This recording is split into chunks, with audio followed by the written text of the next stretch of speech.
വിശുദ്ധ ലൂക്കായുടെ സുവിശേഷം 12-ാം അധ്യായം 1 മുതൽ 9 വരെയുള്ള തിരുവചനങ്ങൾ. ഭയം കൂടാതെ സാക്ഷ്യം നൽകുക. പരസ്പരം ചവിട്ടേൽക്കത്തക്ക വിധം ആയിരക്കണക്കിന് ജനങ്ങൾ തിങ്ങിക്കൂടി. അപ്പോൾ അവൻ ശിഷ്യന്മാരോട് പറയുവാൻ തുടങ്ങി, ഫരിസേയരുടെ കാപട്യമാകുന്ന പുളിപ്പിനെ സൂക്ഷിച്ചുകൊള്ളുവിൻ. മറിഞ്ഞിരിക്കുന്നതൊന്നും വെളിച്ചത്ത് വരാതിരിക്കുകയില്ല, നിഗൂഢമായിരിക്കുന്നതൊന്നും അറിയപ്പെടാതിരിക്കുകയുമില്ല.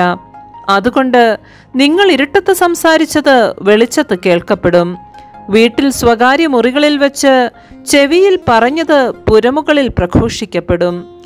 എൻ്റെ സ്നേഹിതരെ, നിങ്ങളോട് ഞാൻ പറയുന്നു, ശരീരത്തെ കൊല്ലുന്നതിൽ കവിഞ്ഞ് ഒന്നും ചെയ്യാൻ കഴിയാത്തവരെ നിങ്ങൾ ഭയപ്പെടേണ്ട. എന്നാൽ നിങ്ങൾ ആരെ ഭയപ്പെടണമെന്ന് ഞാൻ മുന്നറിയിപ്പ് തരാം. കൊന്നതിനു ശേഷം നിങ്ങളെ നരകത്തിലേക്ക് തള്ളിക്കളയാൻ അധികാരമുള്ളവനെ ഭയപ്പെടുവിൻ.